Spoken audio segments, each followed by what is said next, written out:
Hi, this is Ryan Estes helping you prepare for impact. And today we are coming to you live from my living room because I, like most of you, are sheltering at home as we navigate the unfolding of this crisis. And in it, I want to talk a bit about our response to forced change. And if you're like most people and at all like me, the first reaction to a crisis like this is shock. It's surprising, overwhelming. Nobody was prepared for this, least of all our country and institutions. It's easy to move from a state of shock into a state of frustration and denial. That typically is the second phase of forced change. I mean, you could even look back at my social media. I certainly had acceptance bias around this event. I didn't want it to be as serious as it is, and I certainly didn't want it to disrupt the economy the way it has. And then the next stage really is oftentimes confusion or frustration. This is a next normal, and I think it's pretty clear that the world isn't going back to the way it was previously anytime soon.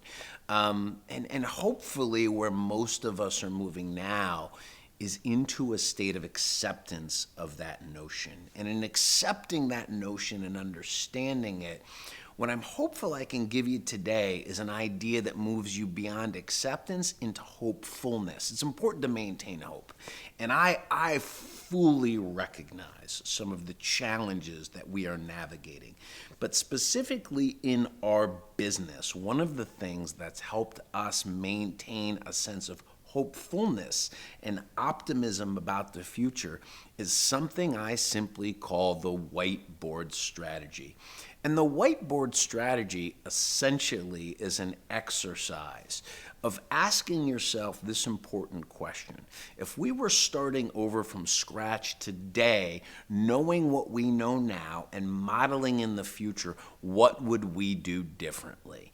And navigating that question and exercise on the whiteboard, and no idea is too outrageous or too big, with some trusted advisors has been instrumental in our excitement, optimism, enthusiasm, and mindset about navigating this near-term challenge and what we can create that's different or better in the long term.